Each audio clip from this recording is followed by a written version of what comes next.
በስመ አብ ወወልድ ወመንፈስ ቅዱስ አሐዱ አምላክ አሜን። በስመ አብ ወወልድ ወመንፈስ ቅዱስ አሐዱ አምላክ አሜን። በስመ አብ ወወልድ ወመንፈስ ቅዱስ አሐዱ አምላክ አሜን። ይትባረክ እግዚአብሔር አምላክ እስራኤል ለዛት ሐነስ ከዛት ሰዓት እመቤታችን ቅድስት ድንግል ወላዲተ አምላክ በረከታ ረድኤታ ትድረና አለዋ ቅዱስ መላእክት ጻድቃን ሐዋርያት ሰማዕት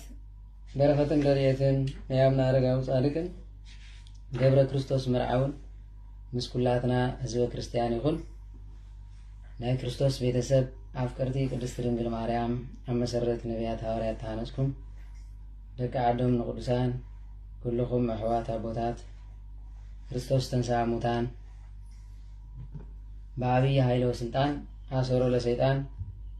አግዓዞ ለአዳም ሰላም እምይእዜሰ ኮነ ፍስሐ ወሰላም። ፍስሐን ሰላምን ዘአሰሮ ምሸት ይግበረልና እግዚአብሔር አምላክ በረከትን ረድኤትን የአብና አረጋው ጻድቅ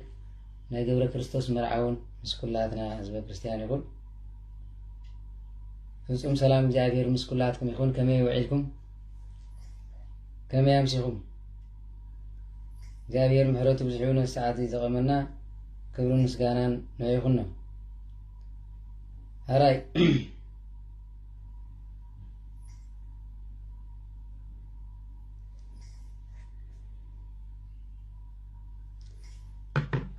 هراي لو معتقا تراي قدلي نحن بمالتي تمرتي نغرب سالها الله يوالد هاب تيليجرام سلنا عطو دحراي هاب تيليجرام كم قطلينا نجيجن نتي كل ساعة كله بفيسبوك ساعته ونسلزلو قدلني أنا أرجعوي لو معتي تامتو تراي بجي زنبر كله بتقرني عن قبرينا مالك هراي كله بركة بريتن نعمنا رجاو ردك مسكولاتنا يكون بقال كدان يقبلنا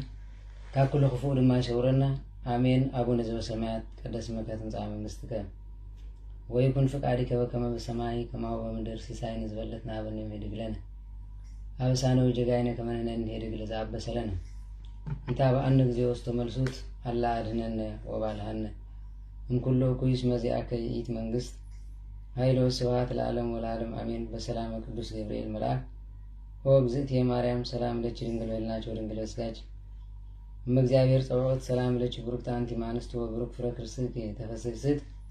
مريم لتتقى جزاوير مسلجي سالي وسألي مرت وانت أنا وقرول لك يسوع كريستوس كما إسرائيل لنا تعبيني تما يسألني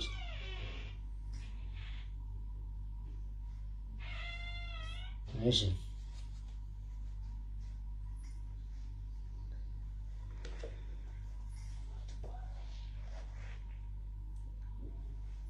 يسمعكم تسوان قبر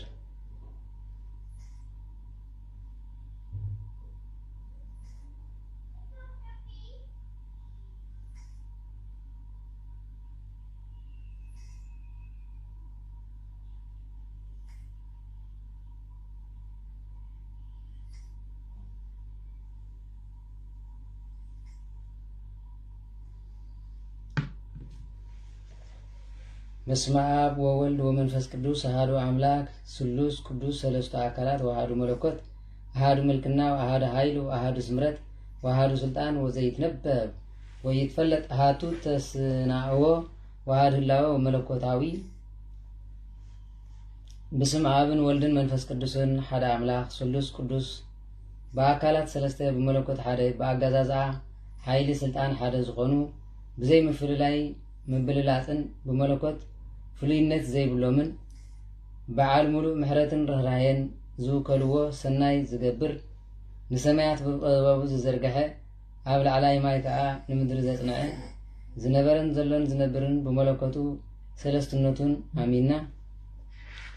ኣብ 14 የካቲት ዝንበብ ዜና ገድሉ ትሩፋታቱን ናይ ብፁዕ ቅዱስ አቡነ ዘርአ አረጋዊ ንንብብን ንጽሕፍን ኣለና ይብል። በረከቱን ረድኤትን نيام نارجع وصادق مسكولنا حزب كريستيان مسبيت زين مسدقيقنا أبزي كلاتنا تعاقبنا زلنا نزل عالم ينبر نهاجرنا نهزبنا دما بقال كيدانو معقبوا ومدرهم مستمت إسراء 4 عامته እምልደት እግዚእነ ኢየሱስ ክርስቶስ ኮነ አብይ ጽባህ ውስተ ሀገረ ናግራን በማእከሎም ለክርስቲያን ወአረማውያን ወአይሁድ وأهلكم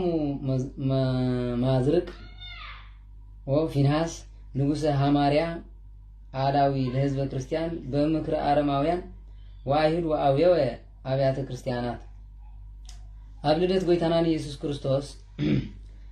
قبلدت قويتانان ملحنان يسوس كريستوس 524 عمت أب هاجرنا جران أمونغو كريستيان أيهودن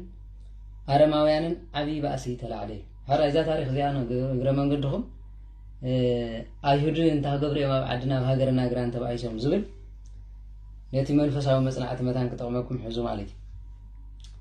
سلازي تزمنوا دما حزوا قبلدت بيتان ملحنا نيس كورسس 524 عمت 524 عمت أب هاجرنا جران مالي دما تግራይን ኤርትራን ማለት ኮላይ ክልል አፋር ማለት አመንጎ ክርስቲያንን አይሁድን አረማውያንን ዓብይ ባእሲ ተላዕለ ሽዑ ሞዛርቅ ወይ ደማ ፍንሃስ ዝተባለ ንጉስ ሃማርያ ዓላው ምኽሪ አረማውያን አይሁድን ሰሚዑ ንህዝበ ክርስቲያን አብያተ ክርስቲያናት አቃጸለ ድሕሪ ዝኹሉቲ ከሓዲ ንጉስ ንሰብና ግራን ክርስቲያን ማለት እዩ ንክርስቶስ እንተዳ ክሒድኩምዎ ብህይወት ክትጸንሑ ዝኾነ ስቃይ ኮነ ጥፋት ኣይክረኽበኩምን እዩ እንዳበለ ድማ ገደዶም ይብል እቶም ቅዱሳን ግና ነቲ ብስሙ ኣሚንና ዝተጠመቕና ንክርስቶስ ኣይንክሕድን ኢና ክብሉ ጨርሑ ዳግማይ ከዓ እዚ ከሓደ ንጉስ ኣምላኽና እትብልዎ ክርስቶስ ካብዚ ዘፍርህን ዘሰንብድን ስቃይ መከራን ካብ ኢደይ ከድሕነኩም ዶ ከድሕነኩም ይኽእል እዩ ናብዚ መፅኡ ምሳይ ክዋጋእከ ይኽእል ድዩ በሎም እዩ ራይ እቶም ቅዱሳን ናይዚ ዓለማዊ ንጉስ ወይ ድማ ዓላዊ ንጉስ ዘረባ ኣይፍርሆምን ኣይሰንበደሙንን እኳ ደኣ ብትዕቢትን ጃህራን መንፈሶም ጸንዐ ብክርስቶስ ንኣምን ንሱ ኣብን ወልድን ነቶም ስጋኹም ዝቆትሉ ኣይትፍርህዎም ነትን ነፍስን ስጋን ከጥፍእ ዝኽእል ደኣ ፍርህዎ ስለ ዝበለና ስለዚ ድማ ብስም ክርስቶስ ምእማን ኣይፍርሃናን ኢሎም እንሆ ልቦም ኣጨከኑ ኣትረሩ ኢሉ ከምቲ ወንጌል ማቴዎስ ምዕራፍ 10 ቁጥሪ 28 ዘሎ ማለት እዩ ድሕሪ እዚ እቶም ቅዱሳን ሰማዕት ሰብኡትን ኣንስትን ዓበይትን ኣሽትን ልብና ብእምነት ክርስቶስ ጽኑዕ እዩ እዚ ዓለም ሓላፊ ጠፋኢ እዩ ንሕና ግና ንዘለኣለም ዘይበልን ዘይጠፍእን ተስፋ ኣዳሊልና ኣሎ ብምባል ጨርሑ ኢሉ ሽዑ ንጉስ ፊንሃስ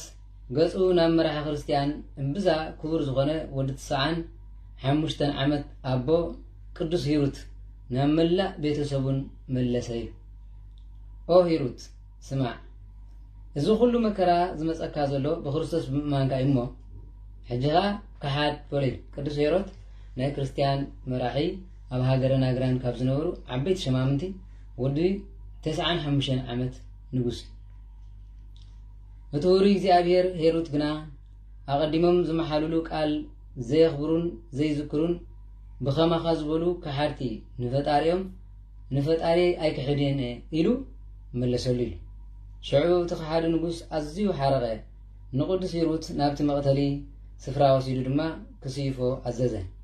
እዞም ቅዱሳን ንቅዱስ ሂሩት ወተሃደራት ከሓዲ ንጉስ ናብቲ መቕተሊ ስፍራ ክወስድዎ ምስ ረኣዩ ኦ ኣቦና ቅዱስ ሂሩት ካብ ጽምብል መርዓ ሞትካ ኣይትፍለየና ንሕና ብክርስቶስ ንኣምን ምሳኻ ክንመውት ይግባአና እዩ እንዳብሉ ድማ ሰዓብዎ ኢሉ ቃላት እዞም ቅዱሳን ሰማዕት ቁኑዕ ተግባሮም ሓቂ ቃል ኪዳኖም ከዓ ጽኑዕ ምዃኑ ምስ ፈለጠ ኣብ ልዕሊቶም ህዝቢ ብምልክት መስቀል በስመ አብ ወወልድ ወመንፈስ ቅዱስ አሐዱ አምላክ ኢሉ ባረኾም ቅዱስ ሂሩት ትእዛዝ ንጉስ ከይፈርሀ ብሃይማኖት ጸንዐ ምስ ቤተሰቡ ክሳዱ ብሴፍ ተሰይፉ ድማ ኣኽሊል ሰማዕትነት ወረሰ ኢሉ ስለዚ ሰማዕታት ናግራን ትፈልጦም ዶ ወላ ሰማዕታት ሮማን ግብፅን ጥራይና ንፈልጥ ስለዚ ኣብ ሃገርና ግራን ካብቲ ኣብ ግብፅን ላዕሊ ዝጠፍዎ ኣብ ሃገርና ግራን ዝጠፍውን ማዕልያ ይብሎም ስለዚ በረከት ሰማዕታት ናግራን ንብል ኩሉ ግዜ ሰንበት ክኾን ከሎ ሰማዕታት ናግራን ዝበሃሉ ማዕልያ ይነበሮም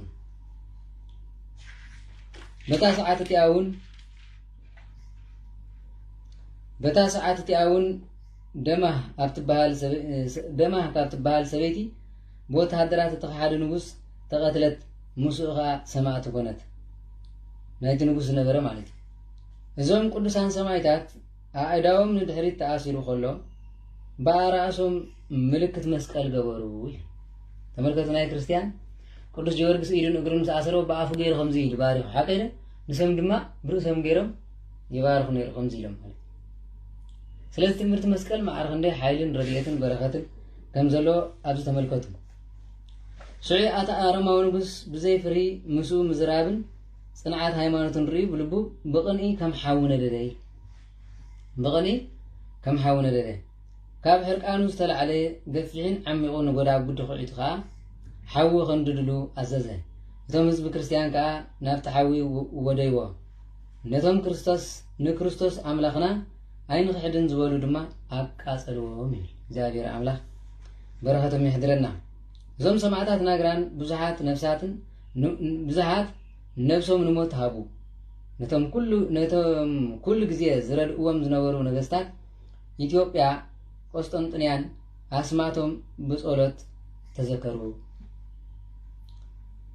سلازي أبزر ما خردنا زبا زوم سمعتات ناقران بزحات نفسان نموت نفسهم هابو توم كل جزية زرد أوام زنورو نغستات إثيوبيا قسطنطنيان أسماتهم بصولت كم ذكر قبروا نتوم بقفع تقاتلوا قطرهم 10 شح نبوريل تملكت 10 شح إذا آخروا مش نقستاتهم بحانسا زي تسيفهم داغماي إذا علاوي في ناس عصمي إبسقوبوس باولوس ناب مقابر أوصيهم بحوا أنددو نكريستيان سبنا غرانكا بحاون سيفنا أطفوميل سلازي زي نبرة زي في ناس بحال نقص بتاعم حادقنيا سلازي نبرة نعو غي آخرو نتي قدس إبسقوبوس باولوس أباب باولوس بحال نبرة إبسقوبوس ويباب أسماليكي قتلو خي أخلص كابدوا راوسيها عاصم تقاصلي ما عرفنا قدس سلز نبري مال سلازي زي ما بهاجرنا غران زتسيفيو مجينا قدس باولوس كم سمعت تفضل قدس باولوس هاجرنا غران مال هاجرنا غران كبار كل مجم اب ኢትዮጵያ ወይ ድማ اب ኤርትራ بحافش ድማ اب ትግራይ ኤርትራ ዘሎ هاجرنا غران ተባይል ጽዋ ስለዚህ ከም ሰማዕት ይፍለጥ ዶ ሞድማ ናይ ግፍዑ ናይ ዝሃ ዝገደለይ ሞይት ከኣኽሎ መቃብሩ ፍሒሮም እሳት ከቃጽለው خلو ማለት ስለዚህ በረከትን ረድኤትን ናይ ቅዱስ ጳውሊ ኤጲስቆጶስ ምስኩላትና ህዝበ ክርስቲያን ይሁን بدحر زي حدث زي تيموثيوس ሊቀ ጳጳስ بግፍዕ ናይ ዝተቆትሉ ህዝቢ ሃገርና ግራን ዘይና ቆትለቶም ዝሓዘት መልእኽቲ ናብ ካሌብ ንጉስ ኢትዮጵያ ለኣኸይ ንጉስ ኢትዮጵያ ድማ ካሌብን በወርቅ ዝተሰርሐ ዝፋኑ ተቐሚጡ ልብሰ መንግስቱ ከሒዱ ቀሪታ ልብሰ መንግስቱ ተኸዲኑ بزريو أحلقو سراويتن مكواننتن عجبهم وخلو ملختنياتات ሊቀ ጳጳስ አባ ጢሞቴዎስ ናቡ በጽሖም ነታ መልእኽቲ ጽሕፍካ ሃቦ ታ መልእኽቲ አንቢቡን ተርጉማ ሓቲቱ ድሕር ትርጉማ ሓቲቱ ድማ ምርድኡ ነቶም ልኡኻት ብፍቕርን ሰላምን ኣፋኖም እዩ ጸሎቱን በረከቱን ናይ ብፁዕ አቡነ አረጋዊ ምስኩላትና አገልገልቱን ሰቡትን አንስትን نزل عالم يعرف ويدما نزل عالم ينبر بدحر زي نغوس كاليب نغوس ኢትዮጵያ ናብፁ ቅዱስ አቡነ አረጋዊ ዝፊና ስሙ አረማዊ ንቤተ ክርስቲያን ዘጥፍ ንሰብና ግራን ድማ ዝኽዑ ነዚ ጽረ እግዚአብሔር ዝኾነ ክዋጎ ክኸይ ተዳልየለኹ ክብል ከሎ ለኣኸሉ ጢሞቴዎስ ሊቀ ጳጳስ ናይ ሰብኣና ግራን ደም ሰማዕታትን ተበጆ ክብል ሊይኹለዩ በለ ስለዚህ ኦ አቦይ ጸሎት ግበረለይ ከመይ ጸሎት ጻድቅ በግብራ ብዙሕ ተስልጥያ በለል ከምቲ አይቆም ምዕራፍ 5 ቁጥር 16 ዘሎ ማለት አቡነ አረጋዊ ኸኣ ነጥልቡኽ ንጉስ ብሰላም ኪድ ጸላእትኻ ኣብ ትሕቲ እግርኻ እግዚአብሔር የግዘልካ ተጻረርትኻ ኣብ ኢድ አገልገልትኻ ይደርብዮም ንኣኻውን ግርማን መጎስን ሂቡ ብሰላም ብጥዕና የትኻ በለል ካሌብ ንጉስ ኢትዮጵያ ድማ ቅድሚና ኩነት መኻዱ ናብ ቤተ ክርስቲያን ከይዱ ልብሰ መንግስቱ አንጢጡ ወጮ ተኸዲኑ አቅርንትን መስዋዕትን አልዒሉ አዕንቱ ናብ ሰማይ ብምቕናዕ ከም ዝኽብል ጸለየ ሰይሉ ኸይዱ ተዋገል መጀመርያ አቡነ አረጋዊ ጸሎት ካዘክረኒ ይዎ ድሕሪ ድማ መስዋዕት ሒዙ ዘሎ ዝበሃል ቤተ ክርስቲያን ከይዱ ከም ዝኢሉ ጸለየ ኦ እግዚአብሔር ኣብ ሰማይን ምድርን ዘሎ ኩሉ ዝፈጠርካ እልፍ አእላፋት መላእክት ዝጉዝኡልካ ኪሩቤል ስራፌል ዘመስግኑኻ ንኻህናት ፈጣሪኦም ናይ ነገስታት ንጉስ ናይ ጎይተት ጎይታ መድኃኒና ኢየሱስ ክርስቶስ አቦ ብርሃናት ፈጠርካ ንኹሉ ሰብ ከዓ ሓሳር ናብ ዘለዓለማው ካብ ሓሳር ናብ ዘለዓለማው ክብሪ ምንጥን ክምለስ ንወድኻ ዝለኣኽካልና አምላኽ አቦታትና ንኣና ንምድሓን ፍጹም ሰብ ብዝኾነ ወድኻ ምኽንያት እዚ ከሓዲ ፊንሃስ ዝገብሮ ኩሉ እንሆ ርኢኻ ኢኻ ንህዝብኻ ብግፍዒ ቀተሎም ኣብያተ ክርስቲያንካ አቃጸለ ሕጂ ካብዚ ከይደ ነዚ ናትናን ናይካን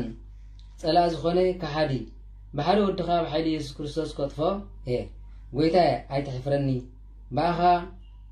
ኩሎም ኣመንቲ ኣሕዋተይ ቅንኣት ሓደረኒ ብእንተ ኩሎም ኣሕዋተይ ቅንኣት ሓደረኒ ጸሎተይ ክትሰምዕ ልመናይ ከዓ ክትቅበል ፍቓድካ እንተደኣ ዘይኮይኑ ብብዝሒ ኃጢአተይ ኣብዛ ደው ኢለላ ዘለኹ ቦታ በዛ ሰዓት እዚኣ ህይወተይ ትሕለፍ ኢሉ ናብ ጎይታ ለመነሉ እንደገና ድማ ኦ ጎይታይ ኣምላኸይን ንህዝቢ ርስትኻ ኢትዮጵያ ኣብ ትሕቲ ኣእዳው ጸላእትኻ ስምካ ዘይፈልጡ ኣሕሊፍካ ኣይተሃቦም ኢሉ ለመነ ካሌብ ንጉስ ኢትዮጵያ ዓብይ ጻድቕ ስለ ዝነበረ ናብ ነገስታት ምድሪ ኣብ ልዕሊ ዝፋን መንግስቱን ተቐሚጡ ተኣምራት ዝገብሩ ሓደ እኳ ከምኡ ኣይነበረን ኢሉ ስለዚ ብሃውዘ ትንቢት ብበረኸት ብረድኤት ብኩሉ ዝመለእ ነይሩ ስለዚ ከምኡ ዝበለ ንጉስ ድማ ኣብ ንጉስነት ኮይኑ ተኣምር ዝገብር ብእግዚአብሔር ኣይነበረን ኣቐዲሙ ሰብ ሃገር ዑር ምስ ዓለው ድማ ሰብኣ ሃገር ዑር ምስ ዓለው እግዚአብሔር ብልሒ ኩናቱን ሰገብኡን ርዮም ጎዮም ከየምልጡ ትሕቲ ምድሪ መንገዲ ከፈትሉ ነዋሕቲ መንገዲ ንሓያል ጎያይ መንገዲ 3 መዓልቲ ነበረ እዩ በቲ እግዚአብሔር ዝኸፈተሉ ትሕት ምድሪ ጎዩ ደምሰሶም ሓደ እኳ ካብኦም ከይሓደገ ነቲ ሃገር ኣብ ትሕቲ ኣሕዋት ኣእተዋ ክሳዕ ሎም እውን ኣብ ኣላ ይብል ማለት እዩ ድሕሪ 524 ዓመት 70,000 ዝኣኽሉ ሰራዊት ኣኽቲቱ ናብቲ ዝሓሰቦ ናብ ሳባ ማለት የመን ማለት እዩ ስለዚ ክርዳእኩም ዘሎ ተመልከቱ ማለት እዩ ንጉስንኡ ድማ ኣብ ጎንደር ከባቢ እዩ ነይሩ ዝሓሰቦ ናብ ሳባ የመን ክዋጋእ መርከብ ተሰቕለ ካሌብ ንጉስ ኢትዮጵያ ካብ መርከብ ክወርድ ከሎ እቲ ከሓዲ ንጉስ ምስ ብዙሓት ሰራዊቱ ጸንሖሞ ኩናት ገጠሙ ኣብ መንጎኦምን እቲ ኩናት በርትዐ ሽዑ ኣብቲ ኩናት ካሌብ ምስ ሰራዊቱ እምብዛ ሓይሉን ብርቱዑን ነቶም ጸላእቶም ሰዓርዎም ናይቲ ከሓዲ ንጉስ ሰራዊት ከዓ በተንዎም ካሌብ ከዓ ንጉስ ንፊንሃስ ኣብ ልዕሊ ፈረሱ ተወጢሑ ከሎ ረኸቦ ብኩናት ወጊኡ ድማ ናብ ባሕሪ ደርብዮ ጥሒሉ ሞተ ሰበይት ከዓ በታ ሰዓት እያ ተማረኸት እዩ ብድሕሪ ካሌብ ዛፈር ናብ እትበሃል ከተማ ብዓብይ ግርማ ኣተወ ንሓለውቲ እታ ከተማ ስዒሩ ከዓ ነታ ከተማ ማረኻ እዚ ዝኾነሉ ከዓ ድሕሪ ልደት ጎይታና መድሓኒና ኢየሱስ ክርስቶስ 525 ዓመት ምሕረት እዩ ስለዚ 525 ዓመተ ምህረት ብድሕሪ እዚ ካሌብ ንጉስ ኢትዮጵያ ኣብታ ከተማ እናተዛወረ ኣብ ህልቂት ምፍሳስ ደም ክርስቲያን ዝተሓባበሩ ሸማሙንቲ ከሓዲ ፊንሃስ እናሓዘ ቀተሎም ሕነ ደም ክርስቲያን ሃገርና ግራንካ ፈደየ ኢሉ ስለዚ ብምሉእ ካብ ከባቢ የመን ከይተረፈ ገዛእ ዝነበረ ፊንሃስ ዝበሃል እቶም ተረፉ ክርስቲያን ድማ ከካብ ዝተሓቁሉ ወፂኦም ናብ ቦቶም ተመልሱ ካሌብ ንጉስ ኢትዮጵያ ኣኽሊል ዓወት ከም ዝተጎናጸፈ ዘበስር መልእኽቲ ናብ ሊቀ ጳጳስ እስክንድርያ ለኣኸ ሊቀ ጳጳስ እስክንድርያ ከዓ ናብ ንጉስ ቆስጠንጥንያ ለኣኸ ብኩሉ ድማ ሓጎስን ደስታን ኮነ ኢሉ ሽዑ ሊቀ ጳጳስ እስክንድርያ ሓደ ኤጲስቆጶስ ሸይሙ ናብ ሃገር ሳባ ለኣኸ ካሌብ ንጉስ ኢትዮጵያ ከዓ ነቲ ኣብ ትሕቲ ግዛኣት ንጉስ ኣይሁድ ዝነበረ ቤተ ክርስቲያን ሃነፀ ንመሰረት ቤተ ክርስቲያን ባዕሉ ን7 መዓልቲ ኣኹዓተ በዚ ንጉስ ካሌብ ኣዝዩ ተሓጎሰ ንእግዚአብሔር ከዓ ኣመስገነ እቲ ጸላኢ ክርስቶስ ዝዓነዋ ቤተ ክርስቲያን ኣብ ሃገርና ግራን ሃነፃ ንኹሉ እቲ ካብ ሃገረ ሳባ ዝማረኾ ከዓ ንኽብራ ወፈዮ ኢሉ ዓብይ በዓል ከዓ ነገበረ ብድሕሪ እዚ ናብ ሃገረ ኣክሱም ተመልሰ ብሓጎስን ተድላን ከዓ ዓዱ ኣተወዩ አስዒቡ አብርሃ ስሙ ጥበበኛ በልዕ ሰብ መኮነን ገይሩ ንሃገረ ሳባ ሸመሎም ነቲ መኮነን ኤጲስቆጶስን ዝሕሉ 10,000 ሰራዊት ድማ ገበረሎም እዩ ብድሕሪ እዚ ካሊበ ንጉስ ኢትዮጵያ ነቲ ሓያልን ጸግዒ ረድኤትን መድሃኒናን ዝኾነ እግዚአብሔር እንታይ ገይሩ ክሐጉሶ ይብል ነበረ ነዚ ኩሉ ዝገበረልና እንታይ ገይርና ወይ እንታይ ገይረ ክሐጉሶ ይብል ነበረ ክብል ብልቡ ሓሰበ ናይዚ ዓለም መንግስቲ መኒኑ ልብሲ ምንኩስና ሓንቲ መስተይት ማይን መንጸፍ ሒዙ ናብ ገዳም አባ ጴንጠሌዮን አትዩ ልብሲ አስኬማ መላእክት አልብሰን በሎ ንሱን አመንኮሰ ይሉ ስለዚህ ካሌብ ንጉሰ ካሌብ መናኔ መንግስት ተባሂሉ ይጽዋዕ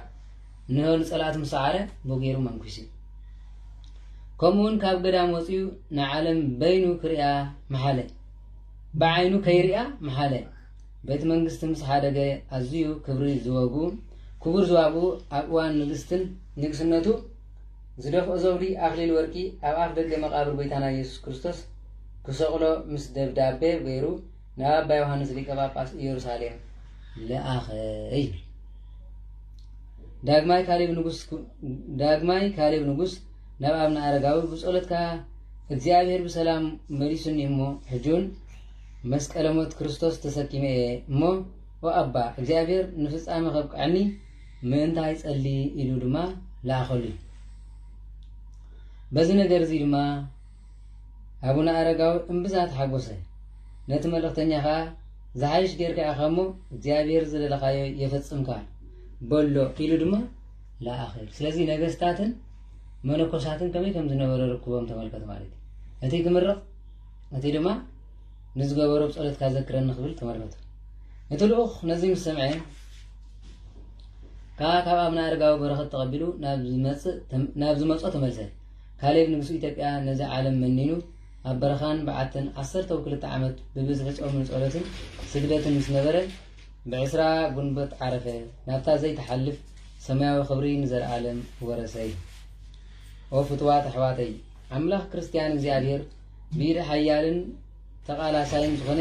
ካሌብ ንጉስ ኢትዮጵያ ዝገበሮ ራእይ ዝገበሮ ተመልከቱን ራእዩ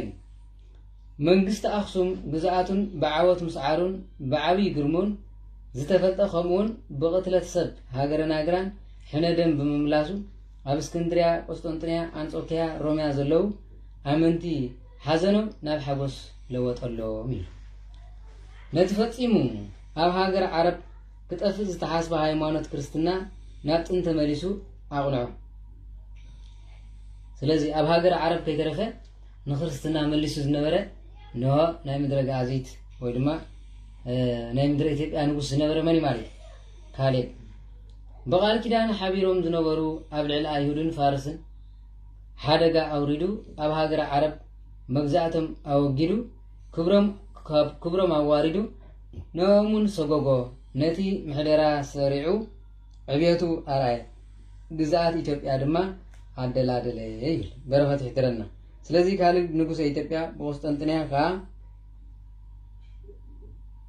بوستانتنيا كونا عرب ببيت منغس تخونا ببيت كانت سمون زنون حيلون جنانتون عزيز في الليل كبرها مسكبر تقاللتي قدسان سمعيتات تمع عراري وبنتز تجبر تذكار بعلو كاليب لنقص صادق وتهوت وتهب كبره لأبي وللنهو قدس بيت كريستيان بزيد ما بيت كريستيان إثيوبيا زخر بعل بدمكت تخبره بينات راح زي كونت بيت كريستيان روماوين بعابي خبرن حاجوسن بعلو سجاب لومي تذكريا مستمعوتاتن سمايتاتن بمعرض تقمتي 26 يوريታ 27 عام نو تقمت 27 دما نو تخبيرو يبعاليو او فتوات حواتي እትጻድቅን ትሑትን ካሌብ ንጉስ ኢትዮጵያ ዝገበሮ ዘደንቕ ተአምር እዩ ነቶም ከሓርቲ ጸላእቲ ፈጣሪኡ ዝኾኑ ነገስታት ክቆትሎም ከሎ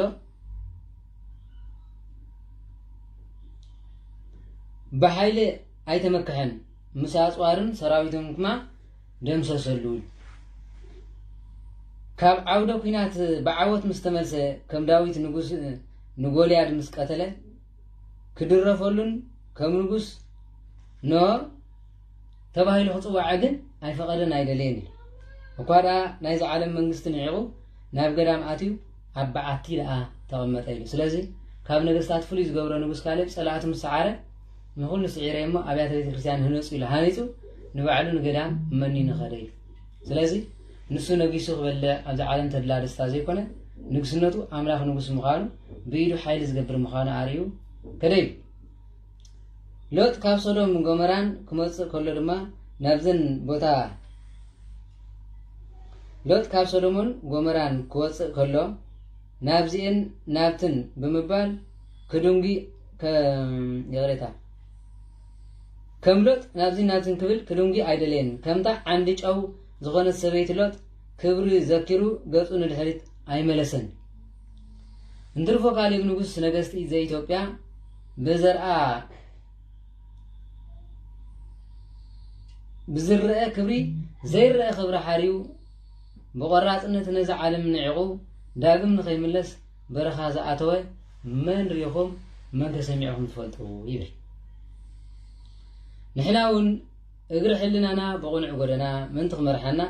ንእግዚኣብሔር ንለምኖ ርስተ መንግስተ ሰማያት ንምውራስ ክፍልና ምስ ቅዱሳን ይግበረልና ንዘለኣለም ዓለም ኣሜን በረኸት ኣምላኽ ኣብ ልዕሊ ኣገልገልቱ ሰብኡትን ኣንስትን ንዘለኣለም يحضرلنا سلام لكالب سلام لكالب تأمرت هدقتا لبعالو انتفنو أكليلو من يروساليم يسقلو زنتو هيال يتمكه بهايلو عم بأريهو سراويت صابا تقتلو زين بليا ترف هذا امقلو سلام ننقص كالب ملكت منانه بعالو يروساليم كسقل زلعاخو أخليلو إذا حيال زي مكة بحيلو بعداو سراويت سابا مسكتلو حادقوا خيط رفه أطفوهم بخلو ويفل مالتي سلام لكمو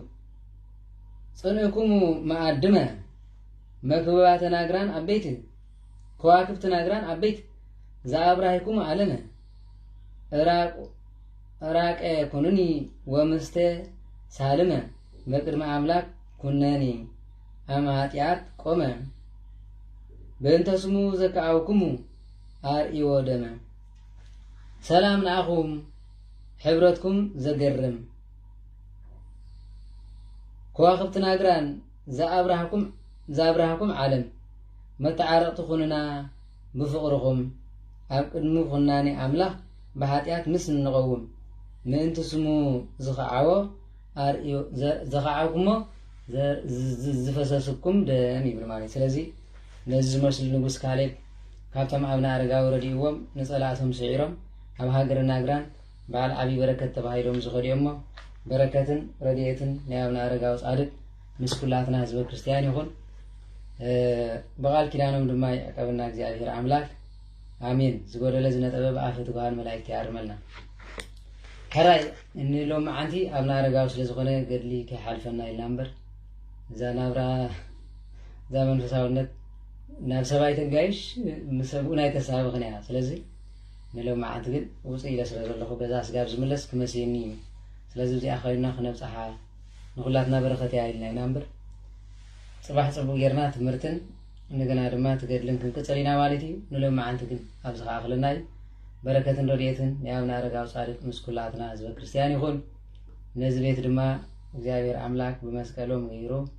ነው መስቀል አምና ረጋው ገይሮ ይባርክልና በረከትን ረድኤትን ነያዴና ቅድስት ድንግል ማርያም ቆም ድማ ናይ ገብረ ክርስቶስ መርዓዊ ምስኩላትና ህዝበ ክርስቲያን ጸኒዑን ዘላለም ይንበር አሜን ሕራ እግዚአብሔር አምላክ ካጀሚሩ ሰላም ዝፈጸና ክብርን ምስጋናን ንዕይኹኖ ከም ሕፃ ባሕሪ ብዙሓት ከም ከዋኽብቲ ሰማይ ድሙቓት ከም ፀሓይ ድማ ንኹሉ ብርሃን ይበለና ኣብ ዝኸድኩሞ ጽላልኩም ደመና نو رستخم መንግስተ ሰማያት ይግበረልና እንደገና ድማ ንባብኩም ብራና ስንቁኩም ድንግል ማርያም አዴና አስበኩም ጾምኩም ጸሎትኩም ድማ ኣብ ዓንደ ወርቂ ጻሐፈልና አቡነ ዘበሰማያት آمين. أبونا زبسماء قدس مكة تمسع منقستك ويكون فقارك بكما بسماعي كما هو بمدر سساين زولتنا بنيم هدقلنا أبسانا وجقاينا كمنن هدقل زعب بسلنا تابعنا زيوستو مرزوت الله رننو وبعلهنن كله كويس مزيعك يجيت منقست هايلو سواهات العالم والعالم آمين. بسلام قدس جبريل ملاك وبزت يا مريم سلام لك دنگل ولناچو دنگل وسጋቸው እግዚአብሔር ስቆ ሰላም ለች ቡሩክ ታንቲ ማንስቱ ወብሩክ ፍረገር ዝተፈስስ ዘደም ተጸጋ እግዚአብሔር ምስለች ሰዓሊ ወጸልይ ምህረት እንቲያና ወፍቅሮ ልጅ ኢየሱስ ክርስቶስ ከመይስራኤልና አጣውነ ተማጸነች አራይና መጨረሻ ሐንት ጊዜ ክንዝምሪና ንዕባር ክንትብል ካው እንደሐር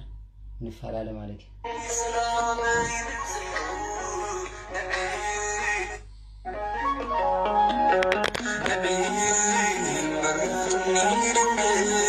سويتا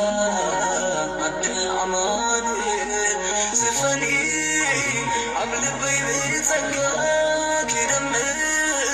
كتيب في الشطار سويتا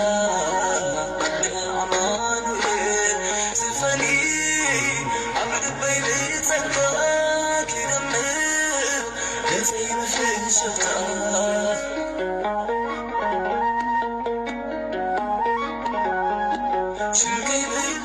سناي زلاساي كبارك شيشاي وشتبتاي بتهني ملكي بابني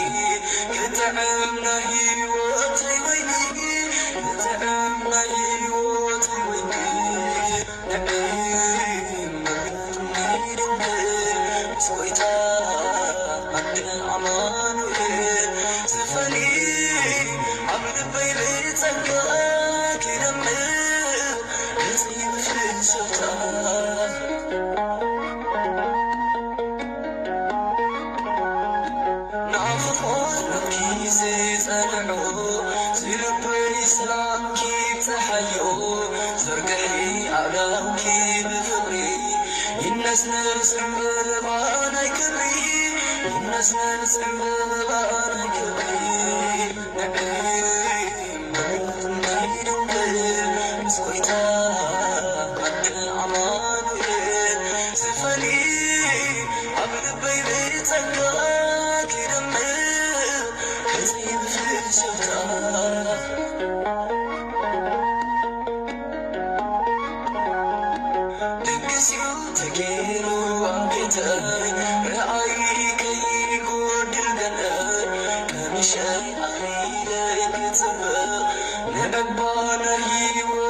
هراي قدس እግዚአብሔር አምላክና ስለመዝሙሩ ዝኸበረን ተመስገነን ይኹን እንሎም ማዓንቲ ግን ኣብዚ ኸኣኽለና ማለት እዩ ባትሪ ወዲያ هراي ወዲያ ግን ባትሪ ኸኣ ቁጉራ ወዲያ ኣላ እግዚአብሔር አምላክ ምስ ኩላቱም ይኹን ብሩክ ለይቲ ይግበረልና ናይ ያዕቆብ ለይቲ ንዓይ ንድኹም ሓውኹም ድማ ኣብ ጸሎትኩም ዘክሩኒ ኣሜን። ያዕቆብ ለይቲ ክበረልና